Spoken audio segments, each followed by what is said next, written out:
நன்றி. வணக்கம்.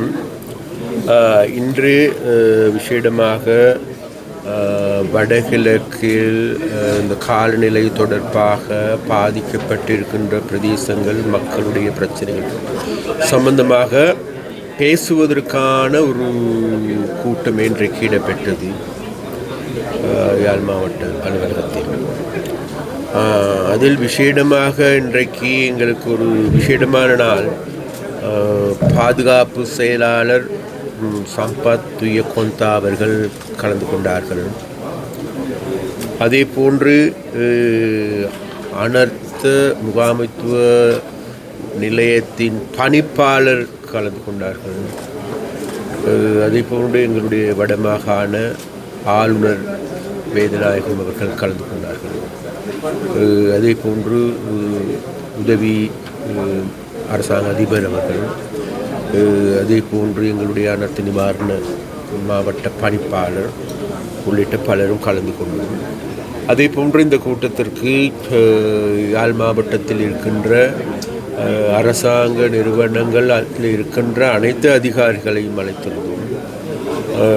அவர்களோடு விசேடமாக இன்றைக்கு பேசிக்கொள்ளப்பட்ட விடயங்கள் இலங்கை வரலாற்றிலும் சரி அல்லது யாழ்ப்பாணத்து வரலாற்றிலும் சரி கூடுதலான நீர்வீழ்ச்சி மலைவீழ்ச்சி விழுந்திருக்கின்ற ஒரு சூழல்.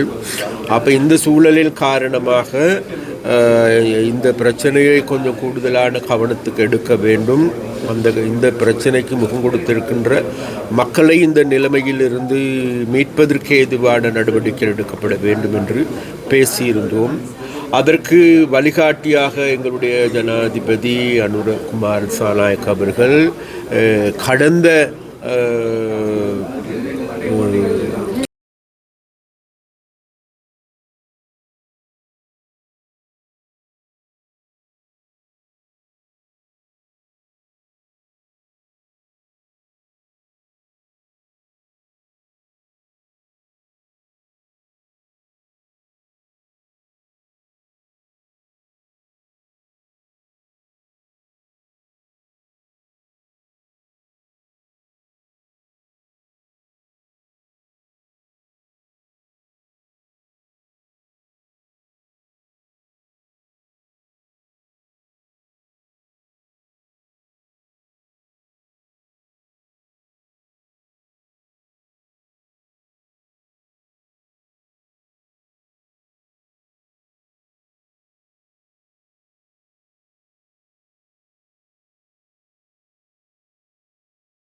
செலுத்துவதற்கான நடவடிக்கை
எடுத்துக்கொண்டாலும் சரி அல்லது சுற்றறிக்கையின்படி எடுத்துக்கொண்டாலும் கூட மக்கள் பாதிக்கப்படுகின்ற பொழுது பாதிக்கப்பட்ட மக்கள் உண்மையிலேயே உரிய முகாம்களுக்கு அல்லது இடைத்தாங்கல் முகாம்களுக்கு சென்றதன் பிறகே அவர்களுக்கான உணவா அல்லது ஏனைய உணவுகளையா சமைத்த உணவுகளையா பெற்றுக் கொடுக்க முடியும் என்பதுதான் வலிமையாக இருந்தது.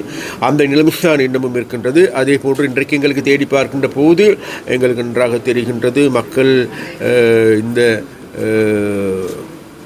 பாதிக்கப்பட்டு இடைத்தாங்கல் முகாம்களில் இருப்பவர்களை விட பல மடங்கு மக்கள் வீட்டிலேயே இருக்கின்றார்கள். அதே நேரத்தில் அவர்களுக்கு தொழில் வாய்ப்பில்லை, தொழில் செய்ய முடியாது.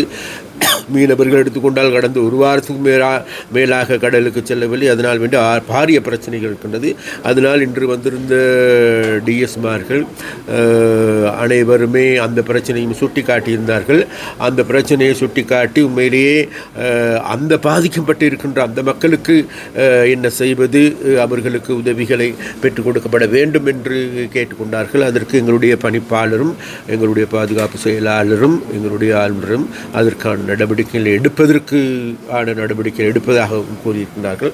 அதனால் அவர்களுடைய இவைகளையும் கட்டியெழுப்ப வேண்டும் என்கின்றதோடு அதே போன்று இது மாத்திர முடிவான விடயமல்ல. விசேடமாக இங்கே இந்த பாதிக்கப்பட்டிருக்கின்ற விடயங்கள் தொடர்பாக அனர்த்த நிவாரண முகாமைத்துவ நிலையத்தினுடைய பணிப்பாளர் மிக தெளிவாக சுட்டிக்காட்டியிருந்தார்கள். அதாவது இந்த அனர்த்தத்திலிருந்தும் சரி எதிர்காலத்தில் இந்த அனர்த்தத்திலிருந்து மீளுகின்ற நடவடிக்கையான புனர் நிர்மாண பணிகளில் ஈடுபடுகின்ற போது முன்னர் போன்று அங்கு ஒரு அனுமதி பெறுவதற்கு இங்கு அனுமதி பெறுவதற்கு இன்னும் ஒரு இடத்தில் அனுமதி பெறுவதற்கு அங்கங்கு அலைந்து கொண்டிருக்க வேண்டிய அவசியம் கிடையாது. உண்மையிலேயே யாழ் நகரத்தை எடுத்துக்கொண்டாலும் சரி கிராமத்தை எடுத்துக்கொண்டாலும் சரி அந்த மக்களுடைய பிரச்சனைகளை அந்த மக்களுக்கான மேல் கட்டுமானங்களை கட்டியெழுப்புகின்ற பொழுது அனைவரும் ஒரு கொடியின் கீழிருந்து நாங்கள் செயல்படுவதற்கு தயார். அதற்காக இன்றைக்கு எங்களுடைய அரசாங்கம் செயல்படுகின்றது என்று அவர்கள் குறிப்பிட்டார்கள். அதே போன்று பாதுகாப்பு செயலாளர்கள் எடுத்துக்கொண்டாலும் கூட இந்த பிரச்சனையிலிருந்து தீர்ப்பதற்கு மீள்வதற்கு அனைவரையும் ஒன்று திரட்டுவது போன்று மக்களையும் ஒன்று திரட்டுவது போன்று இராணுவத்தினுடைய உதவிகளையும் முழுமையாக பெற்றுக்கொள்வதற்கு ஏதுவான நடவடிக்கைகள் எடுப்பேன் என்றும் குறிப்பிட்டிருக்கின்றார்கள். அந்த வகையில் ஒரு மாற்றமான நிலைமை அதனால் வேண்டி பாதிக்கப்பட்டிருப்பது உண்மை. அந்த பாதிக்கப்பட்டு இன்றைக்கு பல்வேறு இன்னல்களை சந்திக்கின்ற மக்கள் என்பது உண்மை. இருந்த போதிலும் கூட எங்களுடைய அரசாங்கம் என்ற வகையில் எங்களால் இயன்ற வரைக்கும் இதிலிருந்து மீட்டெடுப்பதற்கான நடவடிக்கைகள் இதுவரைக்கும் நாங்கள் எடுத்திருக்கின்றோம். எதிர்வரும் நாட்களில் மேலும் இது தொடரும்.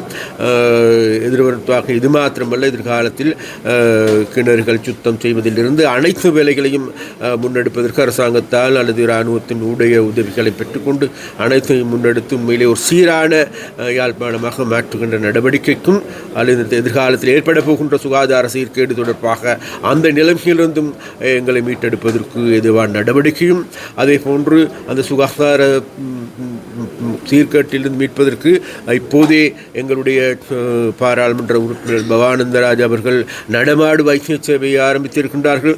அதே போன்று இன்றும் கூட என்னிடம் கேட்டால் கொழும்பிலிருந்து 100க்கு அதிகமான மருத்துவர்கள் இங்கு வந்து இலவச வைத்திய முகாம்களை நடத்துவதற்கு இணைந்திருக்கின்றார்கள். அதனால் எதிர்வரும் வாரங்களில் விசேடமாக இங்கு இருக்கின்ற சுகாதாரத்துறையினரோடு பேசிக்கொண்டு அந்த நடவடிக்கைகளை நாங்கள் எடுப்பதற்கு நாங்கள் தீர்மானித்திருக்கின்றோம்.